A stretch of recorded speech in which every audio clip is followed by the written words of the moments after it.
Bonjour, donc nous allons continuer notre travail maths et matrices, le langage C appliqué aux mathématiques. C'est un wikibook. Alors, on travaille dans le chapitre produits scalaires. Alors, il y a la décomposition SVD. Alors, il y a deux versions. La version qui travaille par rapport à une matrice carrée et qui a plus de lignes que de colonnes. Et là, c'est la deuxième version qu'on verra plus tard, qui a euh, plus de colonnes que de lignes. D'accord? C'est deux versions différentes. Alors, on a déjà vu la première partie quand la matrice est carrée. Maintenant, on va voir la deuxième partie quand la matrice n'est pas carrée. On va voir si on obtient aussi les bons résultats.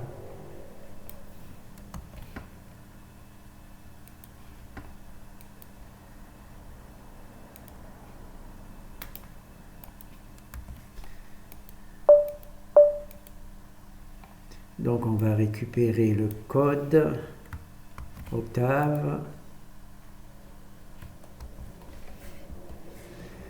Alors la décomposition se fait de cette manière. Elle va créer trois vecteurs, le vecteur U, le vecteur V et S, qui est une matrice diagonale dans laquelle il y a les valeurs singulières. D'accord? Donc là, la matrice diagonale qui donne les valeurs singulières. Et là, c'est la matrice U et la matrice V. D'accord? Donc nous, on va récupérer, on va faire le calcul. Voilà, on va réduire la taille. Voilà. Donc là, il y a U. Il faudrait voir qu'il y a U aussi. Donc on voit qu'il y a à peu près les mêmes valeurs, 59, 201, 59, 201, 209, 73, 206, 73, 207. D'accord? Donc on voit qu'il y a les mêmes valeurs. La seule différence, c'est parfois un changement de signe. Là, il y a plus, plus, plus, plus, moins. Et là, il y a moins, moins, moins, plus. D'accord? Sinon, les valeurs sont les mêmes. Ensuite, ici, moi, les valeurs singulières, je les calcule, je les mets dans une matrice colonne. Octave, il les met sur une matrice diagonale. Et ensuite, ici, c'est le vecteur V, tout simplement le vecteur V. D'accord? Donc là, c'est bon. On va passer au code. Alors le code, il est assez simple. Alors, on calcule ici c'est la fonction SVD qui calcule U, d'accord? Et pour calculer U, elle a besoin de la transposée de B. Et là, c'est la fonction qui calcule V, et pour calculer V, elle a besoin le B transposé. D'accord? C'est, je pense, une erreur de ma part. Quand j'ai écrit la fonction, je n'ai pas fait attention qu'il fallait rentrer la matrice transposée au lieu de la matrice B toute seule. Donc maintenant, comme cela fonctionne, je ne vais pas remanipuler pour changer la situation. D'accord? J'en ai fait une version, mais comme tous mes exemples fonctionnent de cette manière, je ne vais pas pour l'instant changer la truc. Donc il faudra toujours entrer la matrice transposée quand on travaille avec ces deux fonctions. D'accord? C'est quand les matrices sont carrées ou quand les matrices ont plus de lignes que de colonnes. Ensuite, ici, c'est la valeur singulière, les valeurs singulières. Donc, c'est une colonne. Là, il faut vraiment entrer la matrice B. Hein. Là, c'est B transposé, mais pour les valeurs singulières, il faut vraiment rentrer B. D'accord? Donc là, sinon, on a un imprime U, on imprime S et on imprime V. Voilà. Là, donc, il y a B. On imprime U, on imprime S et on imprime V. Voilà, c'est tout. Là, c'est un autre. Voilà. Donc ça, c'est le premier exemple. Alors, le deuxième exemple, c'est le même. Simplement, la matrice diagonale, je la construis à mon tour, puisque je vais en avoir besoin pour écrire la matrice, pour calculer le pseudo-inverse. Donc ici, j'ai ma matrice aléatoire. Voilà. Donc là, c'est V. Donc je vais taper R. Alors je vais réduire. Je suppose qu'il faut le réduire comme ça. Oh là, pas trop quand même. Voilà. Donc on voit, c'est à peu près les mêmes valeurs. Hein. 31,86, 31,86. Là, il est écrit en mode scientifique, d'accord, avec une puissance de 10, alors que moi, c'est écrit en valeur normale, d'accord. Ensuite, ici, il y a la matrice diagonale. Alors moi, comme je vous ai expliqué, je la donne pas sous une matrice diagonale, mais sous une matrice de colonne, d'accord. Donc c'est comme ça qu'elle est. Mais on voit qu'il y a les mêmes valeurs, 21, 19, 11, 5, 21, 19, 11, 5. Et le fait que la plus grosse valeur soit en haut et la plus petite soit en bas, c'est pas un hasard, ça sera systématique. Oh là, non. Oh là là. J'ai raté V. J'ai retapé sur Return et voilà, c'est V, il est là. Voilà. Et le V, il est là. D'accord. 48 767, 48 766. D'accord, on a les mêmes valeurs. Simplement, de temps en temps, les signes ne sont pas les mêmes, sont inversés. D'accord. Donc là, c'est bon, on a vu. Ah non, c'est... Voilà. C'est cette partie que j'avais ratée. Donc là, c'est la version colonne. Et là, je l'ai réécrite pour l'avoir en diagonale, exactement la même qu'Octave. D'accord, 21,54, 21,54, 19,45, 19,45, 11,99 et 5,31. 5,31, d'accord. Et pour obtenir cette matrice diagonale, il faut que je prenne la transposée de U, je la multiplie par B et je la multiplie par V. D'accord, et j'obtiens la matrice diagonale. On va voir ça dans le code. Voilà. Alors c'est à quel endroit? C'est ici. Voilà, c'est ici. Pour avoir la matrice diagonale, d'accord, je prends U, sa transposée. Je prends B, donc je multiplie U par B. Là, c'est la multiplication. Je multiplie U par B. Et ensuite, je multiplie par V. Donc U multiplié par B, je multiplie par V. Et j'obtiens S2. Et S2, c'est la matrice diagonale des valeurs propres, des valeurs singulières. Voilà. Donc là, c'est le deuxième exemple qu'on a vu. Alors, le troisième exemple, c'est... Il faudrait peut-être agrandir un peu. Voilà. Le troisième exemple, c'est on peut retrouver B si on a la décomposition de la matrice, U, S, V. En multipliant U par S et par la transposée de V, on retrouve B. Et cette forme-là va nous permettre de calculer par exemple le pseudo-inverse. En prenant l'inverse de S, on va avoir la matrice pseudo-inverse de B. D'accord? Donc là, je vais réduire. Je vais récupérer ce code.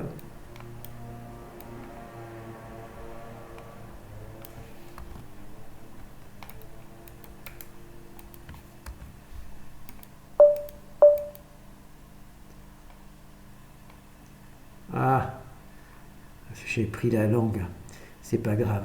Donc là j'ai B, ça c'est la valeur de B que j'ai choisie, c'est une valeur aléatoire, et ça c'est le résultat de la multiplication de U par S et par VT, et on s'aperçoit qu'on a exactement les mêmes valeurs. On va faire un autre exemple, voilà, on a exactement les mêmes valeurs.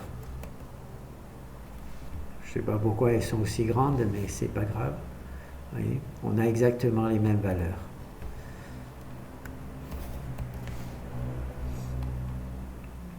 Alors, c'est ici le code. Donc ici, on prend la transposée de U, d'accord, UT. On prend UT, on multiplie par B et on obtient et on multiplie à nouveau par V et on obtient la matrice diagonale. Ça, c'est la première partie. Et la deuxième partie, pour avoir B, donc là, on a S, on a construit S ici, d'accord? On va prendre U, celui que l'on a calculé avec la fonction ici, d'accord? Et on se rappelle on utilise la transposée de B et pas B. Si on met B, ça ne marche pas, bien entendu, il faut prendre la transposée de B. Et donc, pour avoir B, il faut prendre U, le multiplier par S, U multiplié par S, et ensuite on le multiplie par VT. Ensuite on le multiplie par VT, et on obtient B2, et B2, en fait, c'est égal à B. D'accord? B et B2 sont les deux valeurs équivalentes, hein, on voit. On n'imprime que deux choses, B et B2. Voilà. Donc là, c'est l'autre exemple. Et donc, on va rester ici. Donc là, c'est B. Maintenant, on va calculer la matrice pseudo-inverse. Alors, il y a deux matrices pseudo-inverses. Il y a celle qui est sur la gauche, celle qu'on va voir aujourd'hui, et celle que l'on applique sur la droite. C'est celle que l'on verra. Oh là! C'est celle que l'on verra dans la prochaine leçon, la prochaine vidéo. Alors ici, on a B. Alors, P inverse, c'est la manière de commander à Octave de nous calculer la matrice inverse, pseudo-inverse. Voilà, il nous calcule la matrice pseudo-inverse de cette matrice. Alors nous, on va la calculer aussi à notre tour. Alors on va la réduire.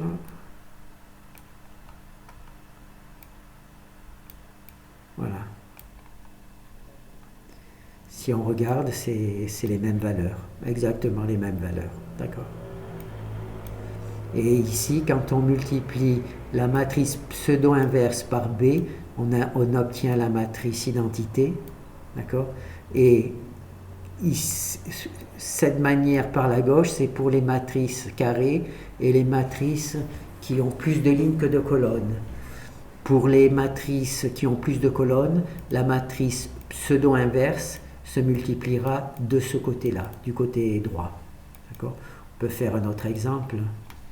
Là, il n'y a même pas besoin de vérifier avec Octave, puisqu'il y a le calcul après qui donne la matrice inverse. Voilà.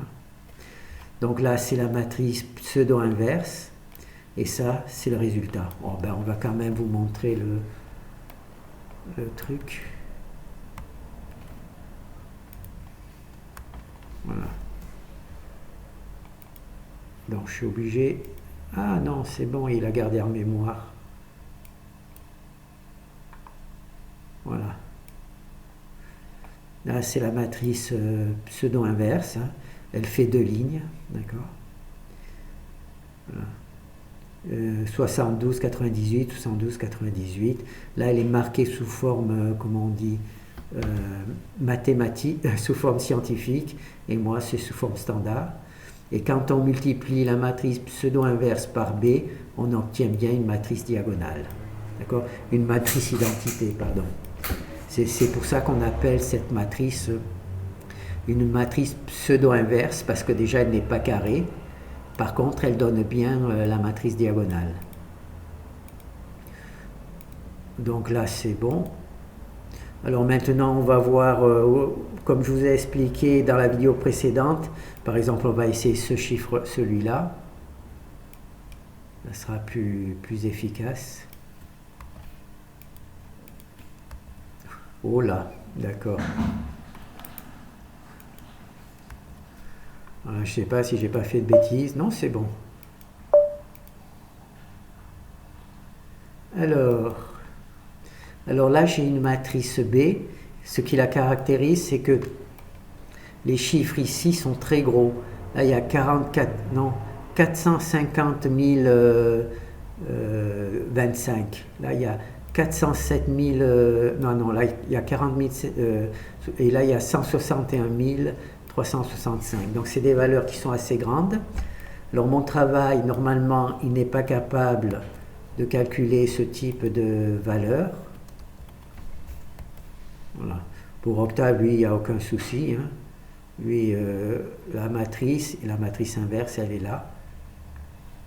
Je ne sais pas où c'est qu'elle est là. Ben, 1, 2, 3, 4, 5, 6, 7, 8. Oups là. D'accord. 8. Donc là, c'est la truc. Ah, d'accord. 1, 2, 3, 4, 5, 6, 7 et 8. Ah. Voilà. Alors, on va encore réduire. Voilà. Là, on voit les valeurs. En plus, moi aussi, elle est en mode scientifique, donc c'est bon. Hein. Donc, on voit que c'est vraiment les mêmes valeurs. Hein. 7069, 4033, 4763, 4763, 3353, 3353, voilà. Et ensuite, moi, ça passe en dessous, ici, ici. Et la dernière, c'est 8, 42, 14, 8, 42, 14, d'accord, avec 8 chiffres après la virgule. Voilà. Non pas 1 puissance 8. Donc voilà, donc là on a notre matrice pseudo et on voit que en multipliant la matrice pseudo par B, on obtient bien une matrice diagonale.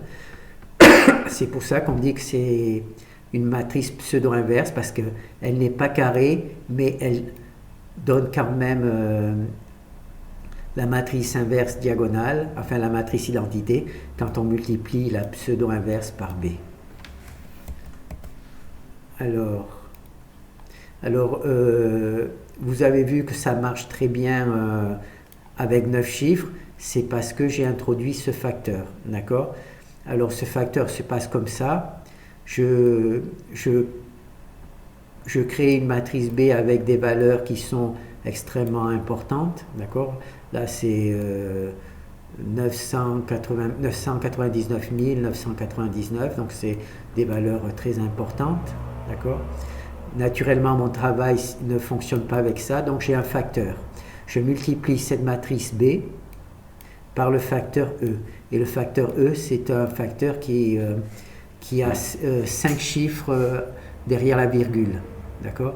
Un 0. Donc, et ça va transformer ce nombre-là en un nombre du type 9,999. D'accord? Ça va être du type comme ça. Voilà. Au lieu d'être ce gros chiffre-là, il va devenir ce petit chiffre-là. D'accord? Et donc,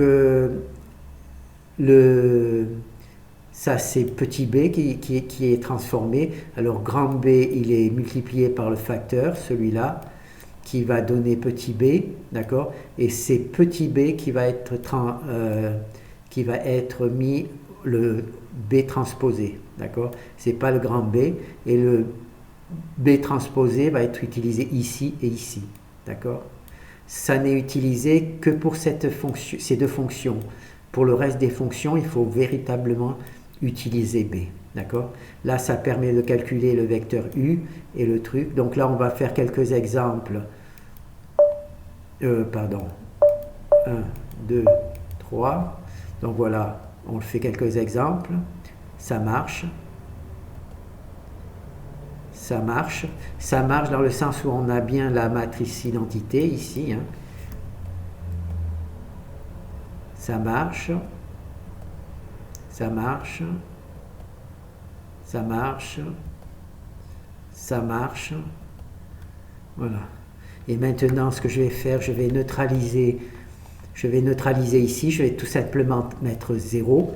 0, ça veut dire qu'on va multiplier par 1 au lieu de multiplier par 0,0001, d'accord? Donc on ne va pas changer les valeurs. Donc on va véritablement travailler avec ces grosses valeurs dans les fonctions, ces fonctions-là. Et naturellement, ça ne va pas fonctionner. Voilà, donc là on a notre truc. Et voilà, vous voyez, ici, on n'a plus notre matrice identité. De temps en temps, ça marche. Ici, on n'a plus notre matrice identité. Mais là, ça ne peut pas marcher parce que les valeurs, elles sont vraiment trop grosses. Donc, ça ne marche plus. Vous voyez, là, je fais 5 au hasard et aucun ne fonctionne. D'accord? Aucun ne fonctionne. Et maintenant, je vais remettre la valeur. Voilà.